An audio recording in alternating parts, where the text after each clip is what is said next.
अच्छा, mat plot में तो हमने सिर्फ प्लॉटिंग वगैरह की थी, कौन सी वेरिएबल को क्या क्या आपस में एक्स वाई किस तरह प्लॉट हो रही है।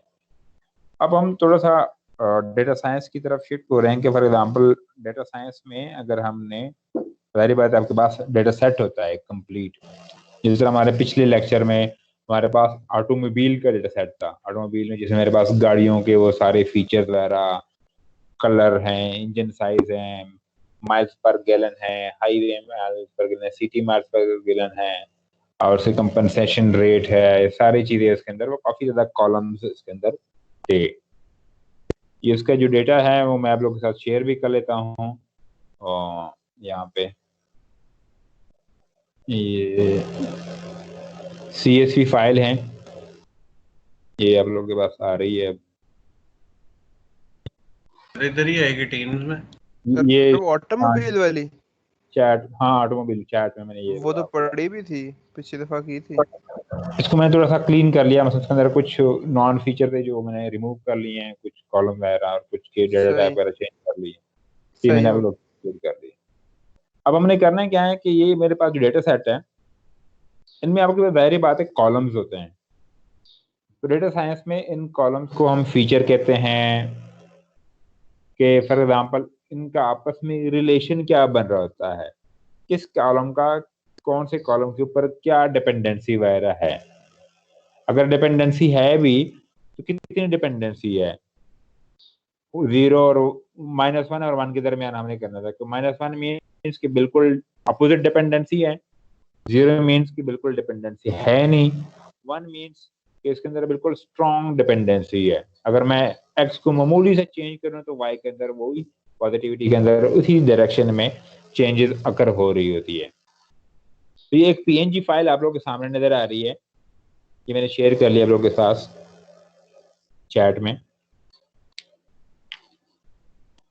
इस PNG फाइल में हो क्या रहा है, इस PNG फाइल में चेक करो, ये मेरे पास फर्स्ट प्लॉट है,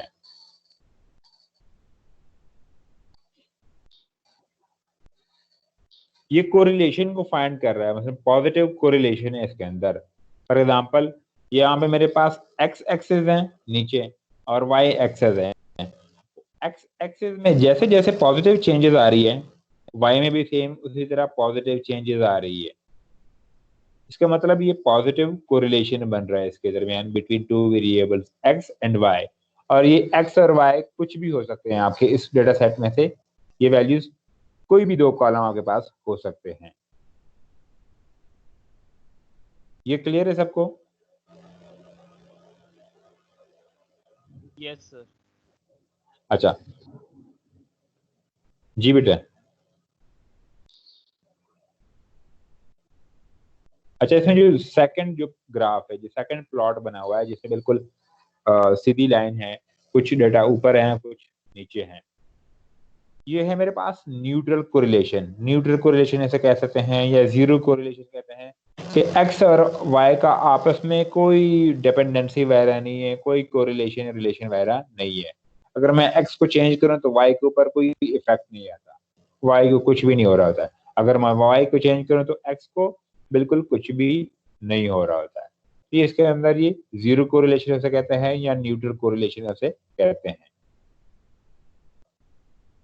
और जो सबसे लास्ट है जिसमें मेरे पास ये नेगेटिव कोरिलेशन है, नेगेटिव कोरिलेशन से मुराद ये है सर फॉर आपकी एग्जांपल, स्क्रीन नहीं आ रही सर, वो मतलब स्टक है, यहाँ आप खुद ही चेंज नहीं कर रहे। नहीं मैंने इसमें चेंजेस नहीं किए, मैंने फाइल शेयर की है आपके पास चैट में बेटा, चैट में मैंने वो PNG फाइल शेयर की है।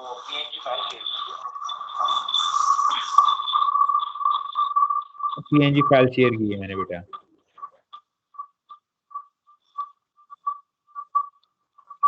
जी सर। वो PNG फाइल ओपन कर लो और उसमें जो 3 ग्राफ आपको नजर आ रहे होते हैं।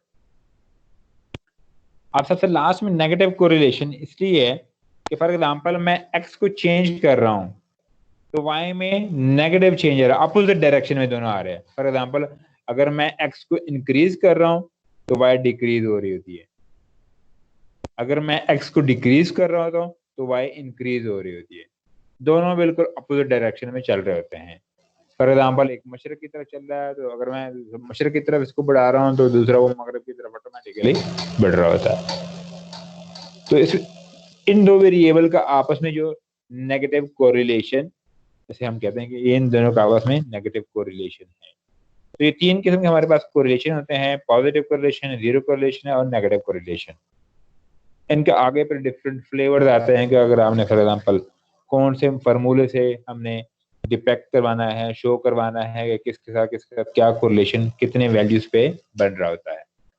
तो अभी जो हमने सिंपल जो फाइल यूज करनी है, ये मेरे पास आप लोगों को नजर आ रही है, मैंने कुछ लाइब्रेरीज लिखी हुई है। ये लाइब्रेरीज मैं आप लोग तक चैट में शेयर कर लेता हूँ ताकि आप लोग भी इंपोर्ट कर सकें। ठीक है, पैंडस आप लोगों को पता है, पैंडस वही पीडी सीएसवी फाइल के अंदर जितने भी ऑपरेशन कर रहे हैं उसी के लिए।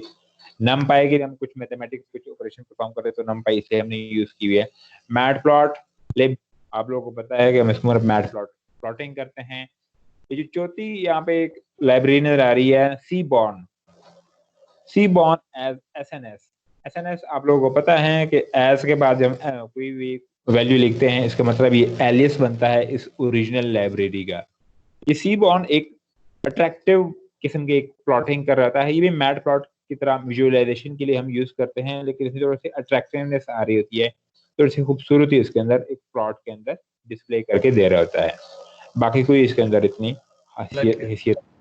हाँ, ये मैट प्लॉट इनलाइन का मतलब ये है कि अगर हमने प्लॉटिंग करनी भी है ना तो इसी जुपिटर के अंदर ही वो मैट प्लॉटिंग वगैरह सारा कुछ करे, किसी बाहर किसी दूसरी इमेज के ऊपर वो ना ठीक करे, है कर ले। मैट प्लॉट इनलाइन का मतलब ये है। ये क्लियर है सबको? जी सर। सी फोन का दोबारा बता देंगे? और सर जी ये जी दोबारा बता दें। जी बेटा। सी बोन का एक दफा दोबारा बता दें। अच्छा, सीबॉर्न ये थोड़ी सी ये भी विजुअलाइजेशन लाइब्रेरी है, आपकी प्लॉटिंग के लिए यूज हो रही होती है, लेकिन थोड़ी सी इंटरेक्टिव और अट्रैक्टिव विजुअलाइजेशन कर रही होती है इसके अंदर। इसमें थोड़ी सी खूबसूरती, थोड़ी सी मसाला ऐड कर लेते हैं।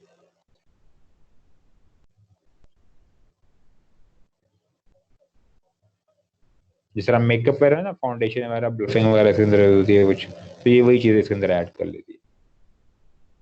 और मैट प्लॉट इनलाइन का मतलब ये है कि ये इसके अंदर फॉर एग्जांपल आप जुपिटर के अंदर जितने भी आप प्लॉटिंग वगैरह कर रहे हैं वो सारे जुपिटर के अंदर ही करो, किसी दूसरी तीसरी इमेज के अंदर या कोई एक अलग से एक फाइल क्रिएट ना करो। ये क्लियर है सबको? Yes sir. जी सर, अभी तक तो क्लियर है।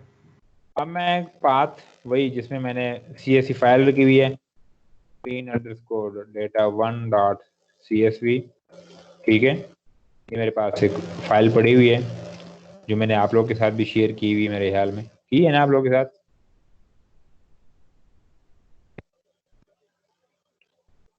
और मैं क्या लिखता हूँ, data frame is equal to pd dot read CSV। CSV और साथ में पाथ। सर हेडर आपने दिया हुआ है तो फिर हेडर लिखने की जरूरत हेडर ऑलरेडी इसके अंदर गिवन है। यस सर, सिर्फ पाथ। और df डॉट हेड लिख लेता हूँ कि मेरा काम डिस्प्ले करे, अगर कुछ वहां से रीड कर लिया तो डिस्प्ले कर दो कि क्या इसके अंदर पड़ा हुआ है। तो इसको मैं रन कर लेता हूँ। तो ये वही कुछ कॉलम्स हैं और कुछ कॉलम्स मैंने रिमूव कर लिए थे। इसके अंदर पहले 36 कॉलम्स थे, ये 35 कॉलम्स थे, अब कुछ 27 मैंने कर लिए। नहीं, कॉलम्स 27 थे, ये कुछ एक कॉलम ऐड कर लिया और कुछ के अंदर फॉर्मेटिंग वगैरह मैंने ऐड चेंजेस वगैरह की है, तो ये चीज हो गई है।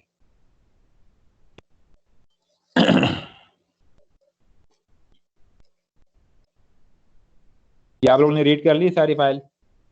आप लोग साथ साथ कर रहे हैं? यस सर, कर ली। अच्छा, अब करना क्या है, अब हमने इसके अंदर जितने भी कॉलम्स हैं ना,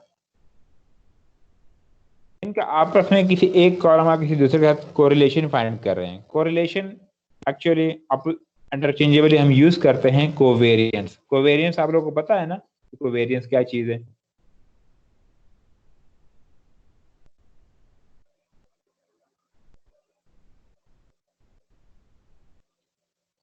कोवेरियंस पता है, कोवेरियंस को हम यूज करते हैं इस कोरिलेशन के लिए, हम फार्मूला है हम इसके लिए यूज करते हैं। तो ये मेरे पास कोवेरियंस का ये फार्मूला है कि फॉर एग्जांपल मेरे पास x एक वेरिएबल है, जिसका अगर मैं x को ले लेता हूँ, for example x is equal to price, या x is equal to for example engine size, और y मेरे पास है for example price.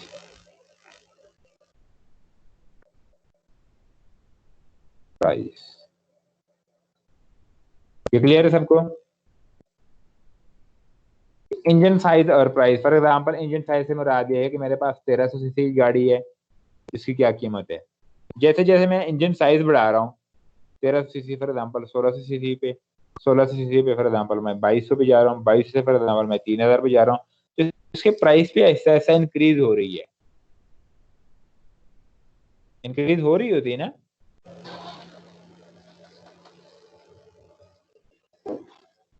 Yes sir. इसी तरीके से फॉर एग्जांपल कलर को अगर मैं चूज करूँ कि फॉर एग्जांपल कलर है एक वेरिएबल एक्स और दूसरा वेरिएबल मेरे पास प्राइस है, तो कलर का मेरे हाल में इतना ज्यादा इफेक्ट नहीं आता प्राइस के ऊपर। व्हाइट हो, ब्लैक हो, सिल्वर हो, रेड हो या मैरून हो या जिस तरह भी हो, कलर का इतना खास इफेक्ट नहीं आता प्राइस के ऊपर। प्राइस उतनी होती है कुछ आगे पीछे, फॉर एग्जांपल 25-20 हजार रुपए या मैक्सिमम 50,000 तक कभी कभार हो जाता है, वैसे इतनी इफेक्ट नहीं आती कलर की। मुझे इतनी लालच है नहीं गाड़ियों की, लेकिन जितना तक मुझे पता है यस मैं सर, इतना 50-60 हजार से ऊपर नहीं फर्क पड़ता। हाँ, तो इसी तरीके से ये इसके में आपका कुछ जीरो कोरिलेशन बन रहा होता है या न्यूट्रल कोरिलेशन आपके पास कलर का और प्राइस का होता है। नेगेटिव कोरिलेशन इस तरह ये होता है कि फॉर एग्जांपल अगर जिस तरह कंजम्पशन है, फ्यूल कंजम्पशन है, फ्यूल कंजम्पशन जैसे जैसे बढ़ रही होती है वैसे वैसे प्राइस उसकी कम हो रही होती है।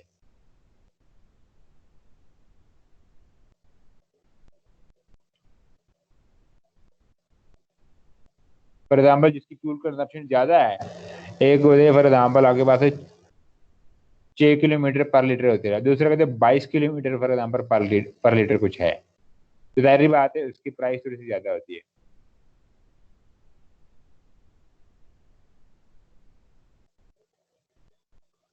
ये भी मेरी याद में ये भी सेम है, ये भी वही पॉजिटिव कोरिलेशन है।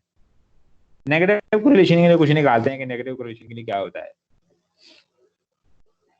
सर डिस्टेंस और प्राइस, जी डिस्टेंस और प्राइस को हम कर सकते हैं टेक्निकली। अच्छा, अभी मैं आपको एक कोरिलेशन का एक जो मैट्रिक्स टेबल है ना, वो मैं आपको डिस्प्ले कर लेता, तब आप लोगों को कोरिलेशन की बात समझ आनी शुरू हो जाएगी, कोरिलेशन आपस में वो कर क्या रहे होते हैं। लेकिन फॉर्मूला यही होता है आपका x minus mean of x multiply by y minus mean of y, और उसको हम डिवाइड करते हैं नंबर ऑफ एलिमेंट्स पे कि मतलब कितने वैल्यूज उसके अंदर पड़ी होती है नंबर ऑफ रिकॉर्ड्स के ऊपर, और इनका सम को हम डिवाइड करते हैं इसके नंबर ऑफ रिकॉर्ड्स के ऊपर।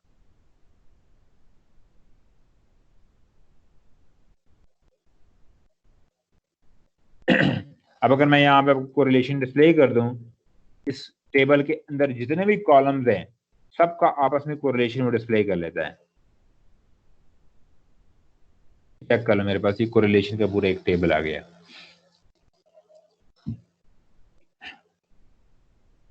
इसमें कुछ नेगेटिव वैल्यूज भी हैं, कुछ 1-1 भी आ रहे थे कंप्लीट, कुछ 1 के करीब वैल्यूज भी हैं, कुछ 1 से बिल्कुल 0 के करीब भी कुछ वैल्यूज आ रही है। इसको मैं एक एक करके अभी एक्सप्लेन करता हूँ कि 1 का क्या मतलब है, 0 क्या मतलब है, अगर 0 कुछ करीब वैल्यूज है, अगर कुछ नेगेटिव में है तो नेगेटिव का क्या मतलब है।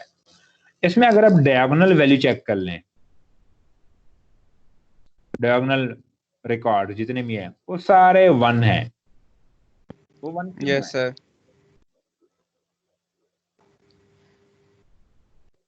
वो 1 इसलिए है कि चेक करो इस हाइट का अपने हाइट के साथ कंपैरिजन चेक हो रहा है, कोरिलेशन चेक हो रही है, तो हाइट का हाइट के साथ 1 ही आएगा। अगर आप अपने आप को अपने आप के साथ ही कंपेयर कर रहे हैं तो बिल्कुल एग्जैक्टली 1 ही आएगा ना।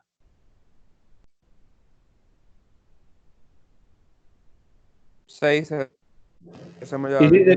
इसी तरह की चेक करो, ये व्हील बेस का इस लेंथ के साथ कंपैरिजन चल रहा है, तो इसका 0.87 है। अब 0.87 का मतलब ये है कि ये 1 के करीब है, 1 की तरफ जा रहा होता है, या 1 के करीब कुछ वैल्यूज आ रही है।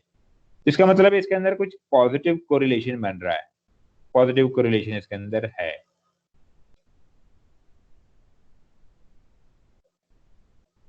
अब अगर मैं ये चेक कर लूं इस नॉर्मलाइज लॉसेस का इस व्हील बेस के साथ, तो -0.05 कुछ बन रहा है। इसका मतलब है कि ये वीक कोरिलेशन है, लेकिन ये नेगेटिव की तरफ जा रहा है, तो इसका मतलब ये नेगेटिव कोरिलेशन इसके अंदर बन रहा है।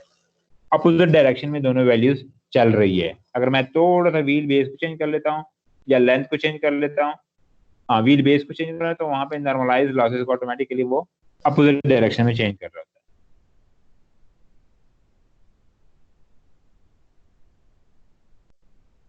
सर ये सबका अपने से नेक्स्ट वाले के साथ कोई ना कोई रिलेशन है या फिर पहले वाले से भी है? सबका सब कोरिलेशन, सबका सबके साथ बता रहा है। सर मतलब अगर जैसे नॉर्मलाइज लॉसेस है उसमें अगर आप एक वैल्यू लेते हैं तो उसके नेक्स्ट वाला जो है व्हील बेस और पीछे सिंबॉलिक हाँ एक हाँ, के चेक साथ करो, इसका रिलेशन है। सिंबॉलिक के साथ भी है, नॉर्मलाइज लॉसेस के साथ तो जाहिर बात है 1 है, व्हील बेस के साथ नेगेटिव है, फिर लेंथ के साथ थोड़ा सा पॉजिटिव है, विड्थ के साथ भी थोड़ा सा पॉजिटिव है, फिर हाइट के साथ नेगेटिव है, फिर कर्व वेट है उसके साथ ये कुछ पॉजिटिव आ रहा है, फिर अच्छा इंजन अच्छा साइज है, समझ आ सबके गया। साथ तो ये एक तो उसने कॉलम का डायगोनल सबके टेबल साथ बना लिया ना। पूरा एक कंफ्यूजन मैट्रिक्स टाइप होती है ना, कंफ्यूजन जिसमें आपके जी पास जी सारे समझ। कॉलम है, ये वही चीज उसने डिस्प्ले कर दी है।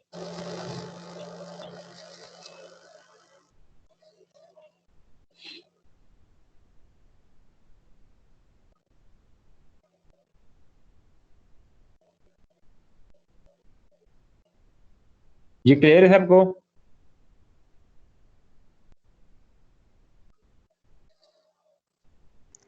सर मतलब इसको अगर हमने पढ़ना हो, एनालिसिस करना हो, तो वो किस तरह करेंगे? मतलब जीरो का क्या मतलब, ये जो 0.8 का के पास वैल्यूज है उसका क्या मतलब है, और जो माइनस में है? df.core से शुरू हो रही है।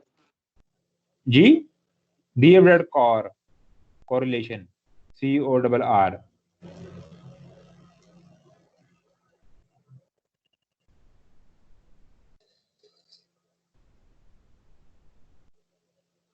वन का मतलब ये है कि बेटा स्ट्रॉन्ग कोरिलेशन इसके अंदर है, पॉजिटिव कोरिलेशन है 1 के करीब जितनी भी है। जो 0 के करीब है इसका मतलब है न्यूट्रल कोरिलेशन है, वीक कोरिलेशन है, 0 कोरिलेशन। नेगेटिव जो वैल्यूज आ रही है इसका मतलब ये नेगेटिव कोरिलेशन है, दोनों आपस में वैल्यू बिल्कुल अपोजिट डायरेक्शन में मूव हो रही है। अगर मैं यहाँ पे चेक करो पीक आरपीएम को चेंज कर रहा हूँ, तो यहाँ पे कंप्रेशन रेशो जो है वो नेगेटिव में जा रही होगी।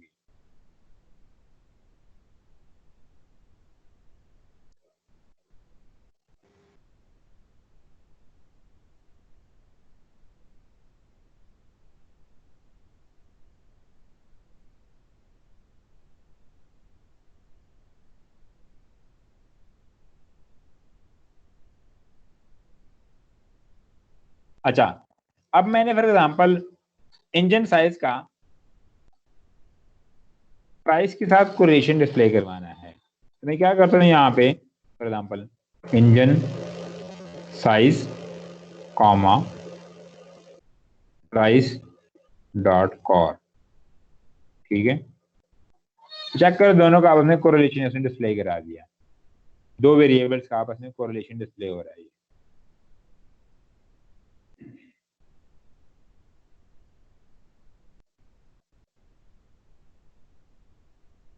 इंजन साइज अगर चेक करो आपके पास ये 0.87 प्राइस के साथ कोरिलेशन बन रहा है।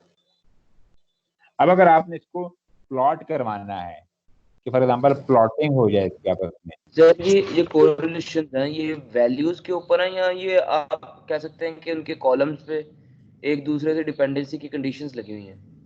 हाँ जी, ये आपस में ये चेक कर लो, एक्स क्या है, एक्स एक कॉलम है, फॉर एग्जांपल यहाँ पर इंजन साइज का कॉलम है, तो वह इंजन साइज के एक एक वैल्यू को उठा रहे हैं, मीन के साथ माइनस कर रहे हैं।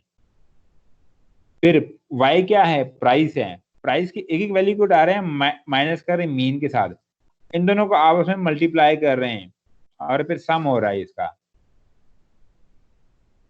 और उसको डिवाइड कर रहे हैं n-1 से, मतलब नंबर ऑफ एलिमेंट से, जितने आपके पास नंबर ऑफ एलिमेंट्स इसके अंदर है। Number of records.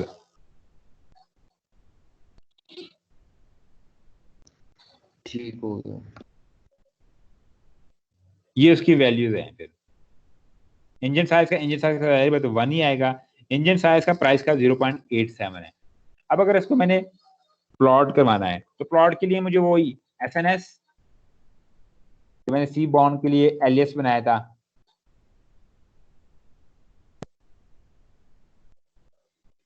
उसके लिए उसके एक मेथड है रिग्रेशन प्लॉट, रेग प्लॉट, और उसमें मैं वैल्यू देता हूँ कि x फॉर एग्जांपल मेरे पास क्या है, इंजन साइज, और y क्या है मेरे पास, y है फॉर एग्जांपल मेरे पास प्राइस। इस x जो इंजन साइज है और y ये जो प्राइस है, इसको कहाँ से रीड करो, डेटा कहाँ से उठाओ, जो मेरे पास डेटा फ्रेम में पड़ा हुआ है, data is equal to DF, जो मेरे पास डेटा फ्रेम इसमें ये पड़ा हुआ है।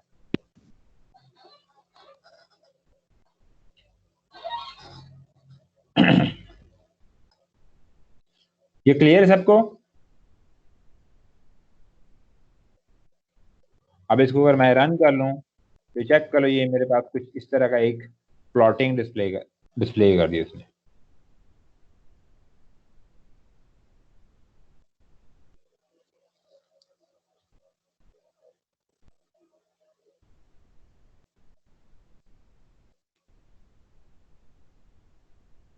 अब चेक कर लो, इंजन साइज जितना लो है उतनी इसकी कॉस्ट, ये जो प्राइस है वो भी लो है।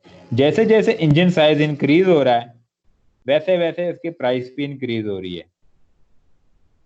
जैसे जैसे इंक्रीज है प्राइस भी साथ साथ इंक्रीज हो रही है। बिल्कुल, ये क्लियर है सबको?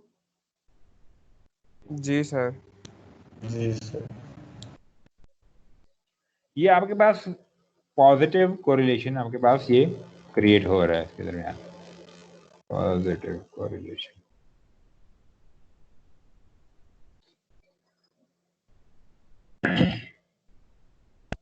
ये ओके है? Yes sir. ओके है सर। अच्छा, अब इस चार्ट में ऊपर जाकर चार्ट में चेक कर लो कोई एक ऐसा रिकॉर्ड जिसमें नेगेटिव वैल्यूज काफी ज्यादा आ रही है। ये मेरे पास हाईवे MPG है और सिटी MPG है, इसका जो है ना हॉर्स पावर के साथ काफी नेगेटिव वैल्यूज आ रही है। चेक कर लो 0.804575 समथिंग कुछ वैल्यूज है। ये कुछ हाईवे MPG और हॉर्स पावर के साथ है। अब अगर मैंने दोनों का चेक करना है कि वाकई है, मैं क्या करता हूँ यहाँ पे हाईवे माइल्स पर गैलन का मैं करता हूँ horse power dot com. Check करो नेगेटिव कोरिलेशन इसके अंदर है, हाईवे माइल्स पर गैलन का हॉर्स पावर के साथ। अब अगर मैंने ये डिस्प्ले करवाना है तो मुझे वही SNS डॉट रेग प्लॉट, इसमें x is equal to for example कोई भी एक वेरिएबल आप दे सकते हैं, हाईवे माइल पर गैलन, और y is equal to for example horse power, और डेटा रीड करो जहां पे मेरे पास पड़ा हुआ है डेटा फ्रेम में, और इसको हम कहते हैं ये नेगेटिव कोरिलेशन बन रहा होता है। ये डिस्प्ले करो, चेक कर लो, ये नेगेटिव कोरिलेशन आपके पास आ रहा होता है। नेगेटिव कोरिलेशन को थोड़ा समझना है समझना ये है कि इसमें थोड़ी सी कंफ्यूजन आ रही होती है। तो चेक करो हॉर्स पावर जब ज्यादा है यहाँ पे मेरे पास 150 से ऊपर है, कुछ 180 के करीब है, कुछ ये 255 के करीब है, तो इसका हाईवे माइल्स पर गैलन कितना है, कम है, ये कम आ रहा है। चेक करो 15 हो रहा है। इसी तरीके से जैसे जैसे ये हॉर्स पावर कम हो रही है उसके ये highway miles per gallon increase हो रही है। सर मतलब इनवर्स रिलेशन है। इनवर्स रिलेशन है। फॉर एग्जांपल दो वेरिएबल है, अगर एक को मैं पॉजिटिव की तरफ इंक्रीज कर रहा हूँ तो दूसरा जो कॉलम है ना वो ऑटोमेटिकली नेगेटिव की तरफ जा रहा है।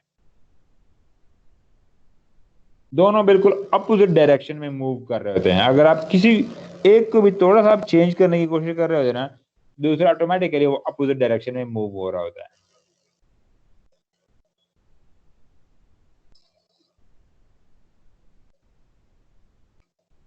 यही सेम कॉन्सेप्ट ये सिटी माइल्स पर गैलन के साथ भी है। अगर मैं आपको ये वो भी देख रहा हूँ, सिटी माइल्स पर गैलन,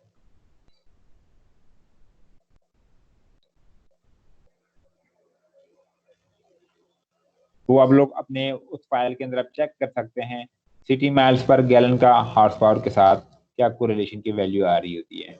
वो आप लोग चेक कर सकते हैं अपने फाइल के अंदर अगर आप लोग ने लोड की हुई है। सर ये भी नेगेटिव है? हाँ जी, ये भी नेगेटिव है ना। सही, इनवर्स है ना, सही हो गया।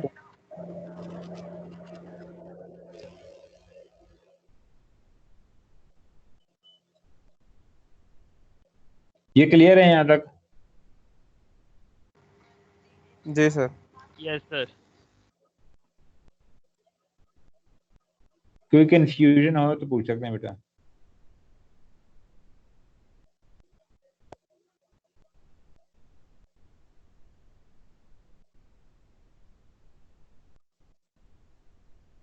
सब कुछ क्लियर है? सर मैंने ये पूछना था, जो अपने वैल्यूज को ये 0 से 1 के दरम्यान में किए, तो उसमें नेगेटिव वैल्यूज भी आ रही है, तो हम तो 0 से वो 1 नहीं के कर। दरमियान, 0 से 1 के दरमियान मैंने क्या किया हुआ बेटा? सर ये जो नेगेटिव वैल्यूज हैं इनका जी मैं जी, कह रहा, हम इन्हें 0 के 1 के दरम्यान में नहीं रखते। नहीं बेटा, कोरिलेशन में आपके पास मैंने तीन बताए थे ना। न्यूट्रल कोरिलेशन तो वही 0 वाली होगी कि कोई इफेक्ट नहीं आता। आप एक्स को चेंज करें या तो वाई के ऊपर कुछ भी नहीं हो रहा था, अगर आप वाई को चेंज करें तो एक्स के ऊपर कुछ भी नहीं हो रहा होता है। वो तो सर आगे सब। तो इसमें आपके पास जो रेंज है ना -1 से लेकर 1 तक है। अगर आप 0 से नीचे आएंगे, -1 की तरफ जाएंगे, तो इसका मतलब ये नेगेटिव कोरिलेशन बन रहा होता है। Yes sir. अगर आप 0 से ऊपर की तरफ जाएंगे, 1 की तरफ जाएंगे, तो इसका मतलब है पॉजिटिव कोरिलेशन बन रहा है कुछ। सर ये हमने डाटा नॉर्मलाइज नहीं किया हुआ, ये जो है डाटा। जी, इसके ऊपर मैंने कुछ ऑपरेशन परफॉर्म किए हैं, कुछ डेटा टाइप चेंज किए हैं, इस तरह के मैंने कुछ किए हैं ताकि वो कोरिलेशन वगैरह हो सके इसके ऊपर प्रॉपर। Okay sir.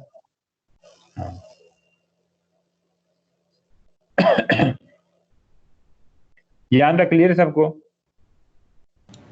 जी सर। अच्छा, मुझे ये कोई बता सकता है ये जो लाइन ड्रा हो रही है ये कैसे ड्रा हो रही है? ये लाइन ड्रा हो रही है और इसके ऊपर ये डॉट जो आ रहे थे, कुछ ऊपर हैं, कुछ बिल्कुल लाइन के नीचे हैं, कुछ क्या है, ये कैसे ड्रा हो रही है लाइन? सर ये मीन निकाल के वो ड्रॉ कर रहा है। मेरा ख्याल जहाँ पे सबसे ज्यादा वैल्यूज लाए हो रही हैं वहां पे तो नहीं, इस तरह के तो कोई। स्टैट वगैरह आप लोग पढ़ रहे हैं अभी? यस सर मीन्स को सर सर स्टैट पढ़ा है लेकिन आया कुछ नहीं इस तरह का। इस तरह का कुछ भी नहीं पड़ा। अच्छा, इतना भी नहीं पढ़ा? अभी एग्रीगेशन मेरे ख्याल से नहीं पढ़ा। अच्छा, ये हम इंशाल्लाह अगले लेक्चर में एक दो टॉपिक हैं, लीनियर रिग्रेशन वगैरह, लॉजिस्टिक रिग्रेशन, जब हम पढ़ेंगे ना तो हमें आइडिया भी हो जाएगा कि ये जो लाइन है ना,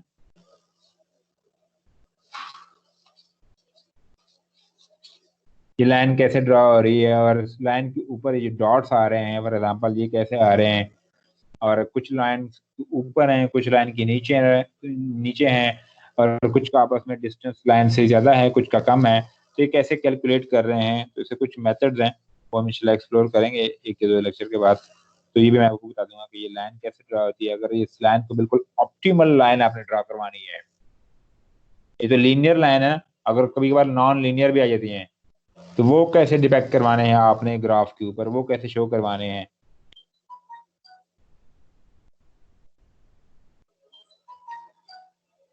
तो इंशाल्लाह एक या दो लेक्चर के अंदर वो हम चेक कर लेंगे।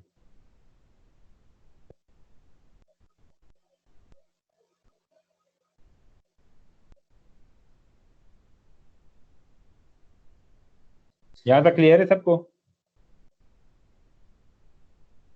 जी सर। Yes sir. अच्छा, अब अगर हमने फॉर एग्जांपल वीक कोरिलेशन है, जो जीरो कोरिलेशन है ना, वो करवानी है कि फॉर एग्जांपल किसका किसका क्या कोरिलेशन बन रहा है।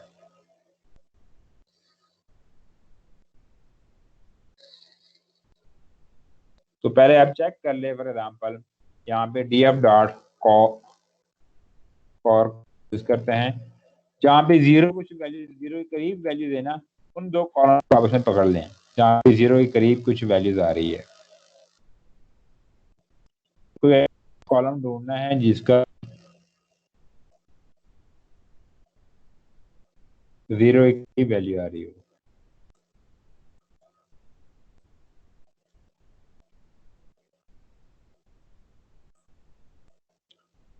कोई है जीरो के सर मैं करीब? ढूंढ रहा था पर मुझे नहीं। जी सर ढूंढ रहा था, मिला नहीं।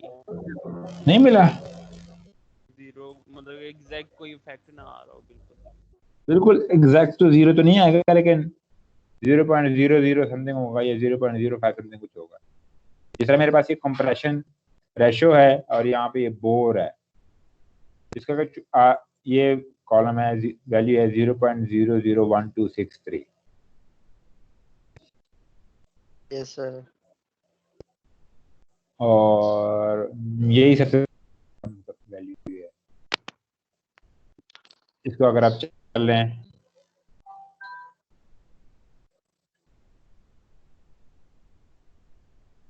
Ratio and bore dot core, तो ये कुछ 0.00 समथिंग आ रही है। अब अगर मैं इसको शो करवाऊं तो क्या करना पड़ेगा मुझे? SNS dot reg plot, reg plot मुझे फॉर एग्जांपल कोई देनी पड़ेगी यहाँ पे, फॉर एग्जांपल कंप्रेशन रेशियो, और दूसरा मेरे पास है फॉर एग्जांपल वाई, और वाई मेरे पास है फॉर एग्जांपल बोर, और डेटा मेरे यहाँ से पिक कर लो ये PDF से। वो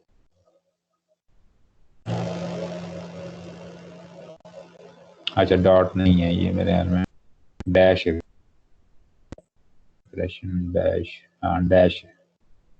मैंने डॉट यहाँ पे लगाया था, डॉट नहीं है यहाँ, डैश है।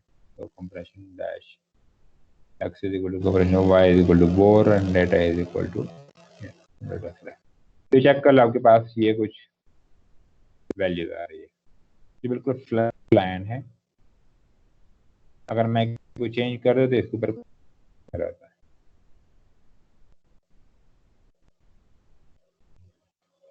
मैं x को चेंज करूं, जनरेशन को चेंज करूं, तो y के ऊपर, बोर के ऊपर कोई नहीं आ रहा था। फॉर एग्जांपल बोर को चेंज कर तो कंप्रेशन रेशियो के ऊपर कोई आ रहा था।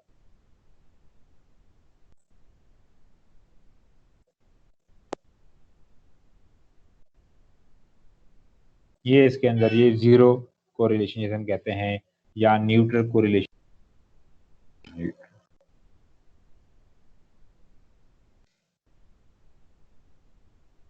ये इसके अंदर। ये क्लियर है सबको? Yes sir. जी सर।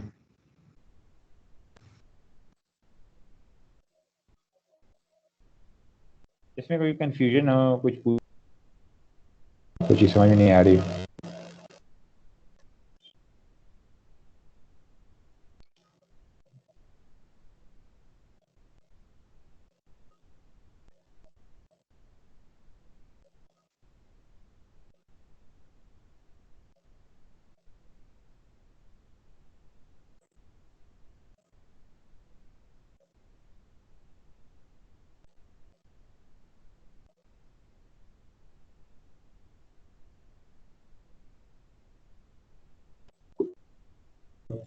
ऑल क्लियर है? यस।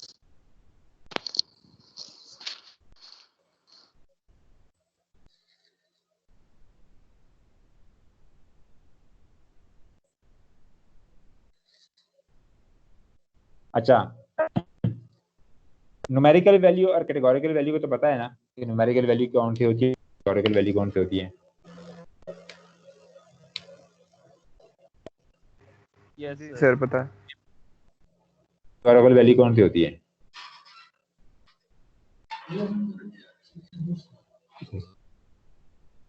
Numerical sir. तुमने कहा था तुम्हें पता है। वैल्यू कौन सी होती है?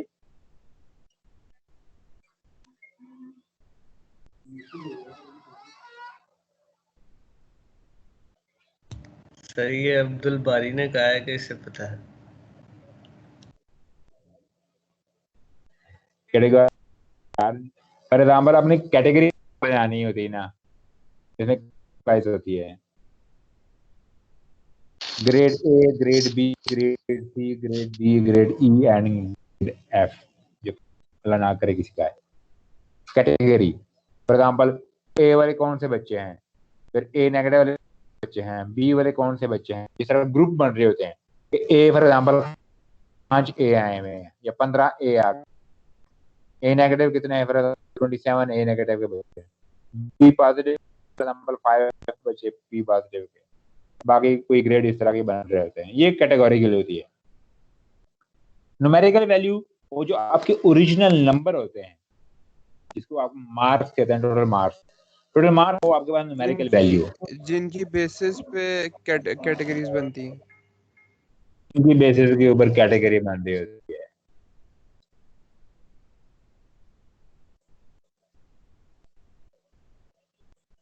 अब फॉर एग्जांपल मेरे पास स्टाइल है इस डेटा सेट में, बॉडी स्टाइल का मैंने साथ कुछ शो करवाना है कि फॉर एग्जांपल अगर मेरे पास हैचबैक गाड़ी है तो इसकी प्राइस कहाँ से लेके कहाँ तक शुरू हो रही है, अगर मेरे पास सेडान है तो सेडान की कहाँ से कहाँ शुरू है, अगर मेरे पास वैगन है तो वैगन की क्या प्राइस है, अगर मेरे पास हॉट टॉप है तो हॉट टॉप की क्या क्या प्राइस रेंज बताया रहता है। फॉर एग्जाम्पल जैसे हम कहते हैं कि ए की क्या रेंज है, ग्रेड ए की क्या रेंज है, हम कहते हैं कि 90 से लेकर 100 तक जो बच्चे होते हैं उसके ग्रेड ए, 86 से लेकर ये ए माइनस है, 2 से लेके फॉर एग्जाम्पल 86 बी पॉजिटिव है, एक रेंज होती है ना।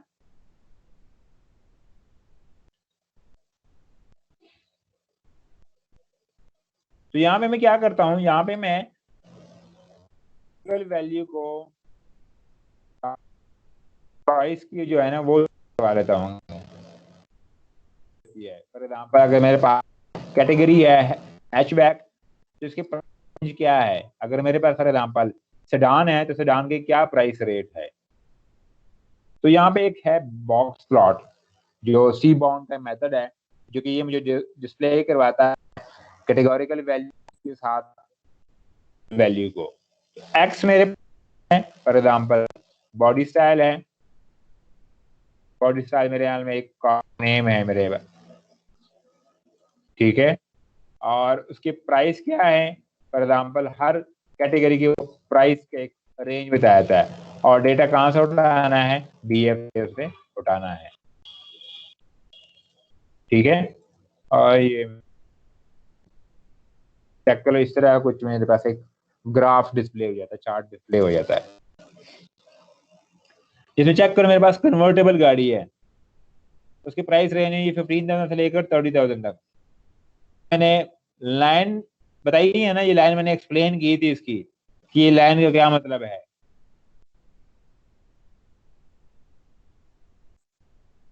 जो ग्रे लाइन नजर आ रही है मतलब है सर वो जो ऊपर नजर आ, हाँ ये जो ये सर मैंने ये नीचे आउटलायर्स नहीं है? आउट नहीं ये आउटलायर ये हैं, ये डॉट नजर आ रहे हैं, जी वेरिएंस बता रहा था, वेरिएंस जी सर, नीचे इतना वेरी आ सकता है, ऊपर इतना जा सकता है। ये जो इस वेरिएंस के ऊपर जो कुछ डॉट है ना, ये ब्लैक ब्लैक डॉट्स नजर आ रहे होते हैं आप लोग, या आउटलायर्स। ये वो आउटलायर वैल्यूज हैं बिल्कुल। जी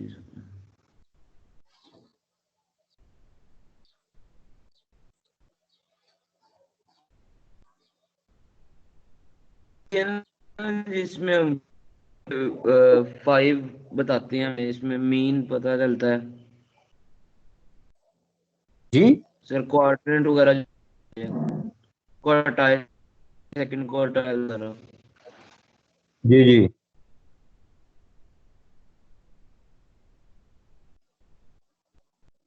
ये इसका मीन आ रहा होता है, ये आपके पास ये रहता है, ये आपके पास आउटलायर है।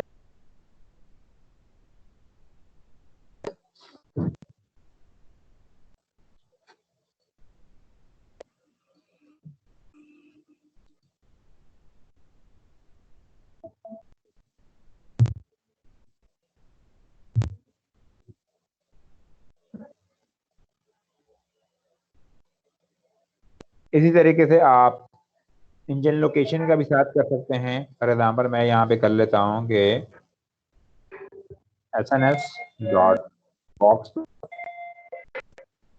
Is equal to engine location और y इज इक्वल टू है प्राइस।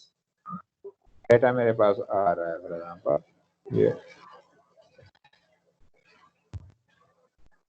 ये फ्रंट और रेयर। फ्रंट में ये आपके पास आ रहे हैं और में आपके पास ये कुछ प्लॉटिंग हो रही है।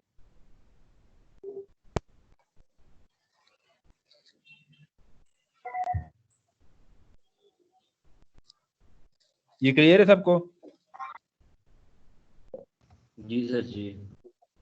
इसी तरीके से आप लोग बाकी कॉलम्स का भी आपस में ये बॉक्स प्लॉट वगैरह डिस्प्ले पा सकते हैं और ये रिलेशन भी आप लोग करवा सकते हैं इसका आपस में।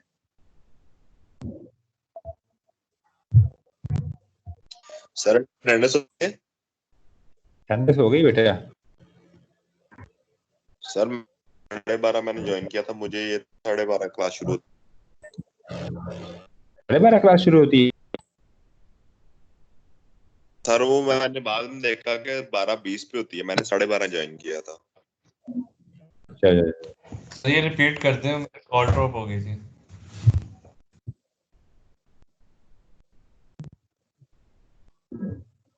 ये आपकी कैटेगोरिकल वैल्यू करो, ये न्यूमेरिकल वैल्यू के साथ इसकी बताई हुई है कि कैटेगोरिकल वैल्यू आपके पास ये कुछ category convertible hatchback wagon top, ये कुछ वैल्यूज है। इसके साथ ये न्यूमेरिकल वैल्यूज है, रेंज इसने डिफाइन की है। अब चेक करो 15,000 से लेकर 30,000 तक कन्वर्टेबल गाड़ी है, लेकिन इसका ये जो है ना, ये वेरिएंट बता रहा था कि इतना ऊपर नीचे हो सकती है इसके अंदर। इसके ऊपर ये जो डॉट, ये जो ब्लैक ब्लैक डॉट्स आ रहे हैं वैल्यूज है। आउटलायर वैल्यू में कभी कभार ऐसा एक बहुत ही आउट क्लास की गाड़ी होती है जो उस रेंज से बाहर के बंदा कोई ले लेता है। फॉर एग्जाम्पल वैगन आर जो रेंज है, फॉर एग्जाम्पल 17 लाख तक गाड़ी मिल जाती है वैगन आर मैक्सिमम। आपको ये लश पर सही गाड़ी है, उन्होंने 19 लाख या 20 लाख की ले ली, क्योंकि बंदा वैसे कोई लेता नहीं है, लेकिन चलो खुश करो इनके पास वैगन आर है, वो खुश हो जाए 20 लाख की बिक गई थी गाड़ी, तो वो तो खुशकिस्मत तो रही है। वो बोले आउटलायर ये जो ब्लैक डॉट्स वगैरह। तो इस तरह बाकी डिफरेंट जो वेरिएबल्स हैं इसको आप लोग बॉक्स प्लॉटिंग वगैरह या कैटेगोरिकल वैल्यू को न्यूमेरिकल वैल्यू में इस तरह कन्वर्ट करने होते हैं। ये आप लोग प्लॉट यूज कर सकते हैं इसके, अगर आपने शो करवानी है तो कैसे शो करते हैं। अभी चेक करो जिस तरह इंजन लोकेशन के साथ प्राइस की बन रही है, तो फॉर एग्जाम्पल इंजन लोकेशन जिसका फ्रंट व्हील जिसको इंजन फ्रंट पे है तो उसकी रेंज है फॉर एग्जाम्पल ये कुछ 8,000 से लेकर 17,000 तक है। जिनका रेयर में है फॉर एग्जाम्पल कुछ, बोले इतनी महंगी गाड़ी क्यों होती है? ये कौन सी गाड़ी होती है जिसका इंजन पीछे होता है? इंजन जो सबका आगे नहीं होता है, पुरानी सर गाड़ियां होते हैं स्पोर्ट्स काफी कार वो। का पीछे, स्पोर्ट्स कार का भी पीछे होता है सब कुछ। स्पोर्ट्स कार का है। Yes sir. जी Yes, sir, sir. Mostly sports car के पीछे। ये तो आगे से अगर हवा ने उड़ा ली उसको, इंजन कम से कम थोड़ा सा तो वेट रखता होता है ना कि वो हवा को, गाड़ी को।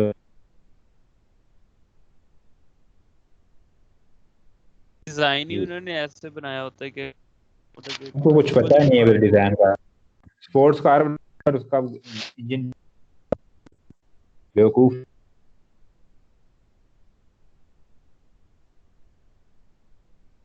तक क्लियर है सबको?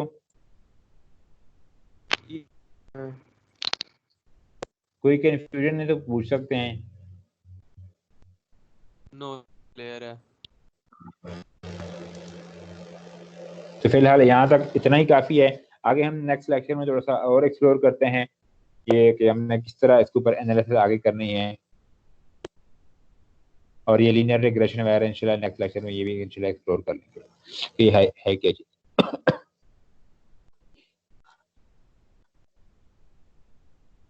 और वो अटेंडेंस लगा दी है आपने मेरी? हाँ लगा दी बेटा। सर सर एब्सेंट्स वाले के नाम बता दें।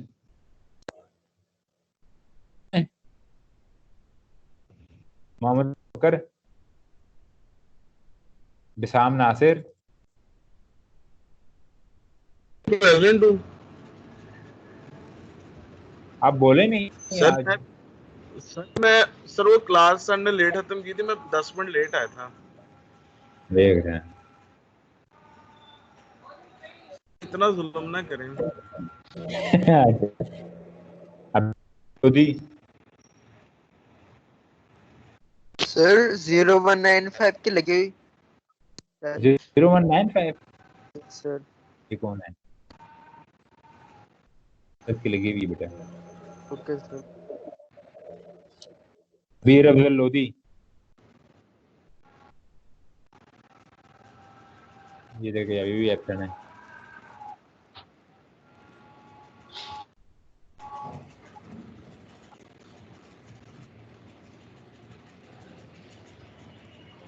चलिए ठीक है, फिर नेक्स्ट लेक्चर अच्छा में सर, थोड़ा सा एक छोटा सा क्विज भी ले लेते हैं।